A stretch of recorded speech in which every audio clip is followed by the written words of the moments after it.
xeeno iyo habsharciyeedka Mareykanka u yaala min bilowgiiba muddo haatan laga joogo in ka badan 2 sanadood maamulka Bush waxa uu isku dayay in uu darbi ku oodo boqolaalka maxbuus ee ka tirsan 42 wadan ee la soo xiray oo dowladda Bush ay ku soo qabatay weeraradii ay u bixisay dagaalka looga soo horjeedo argagixisada waxa maxaabiistaasi lagu hayaa jasiiradda Guantanamo Bay oo ah dhul Mareykanku leeyahay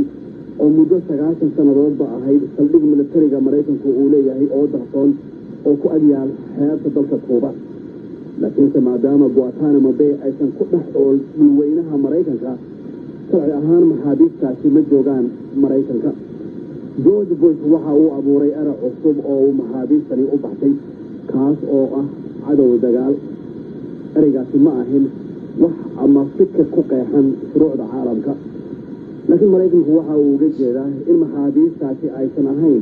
maxaabiis dagaal oo aysan xaq u lahayn shuruucdii lagu dhigay Geneva ee daryeelaysay maxaabiista dagaalada lagu qabto dhammaan maxaabiistaasi lagu hayo Guantanamo Bay kuma jiro qof haysta dhalashada Mareykanka sidaas darteed ayuu maamulka Bush uu ku doodayaa inaysan xaq u lahayn miciin bidista ama kaalmaysiga maxkamadaha Mareykanka cabashooyinka loo soo jeedinayo haynta maxaabiistaasi ayaa bilihii yaraa ee u dambeeyey soo kordhayay ururka caalamiga ee Laanqeyrta Cas oo si isdaba joog ah u booqday Guantanamo Bay ayaa xaaladda maxaabiista Guantanamo ku sheegay wax aan la ogolaan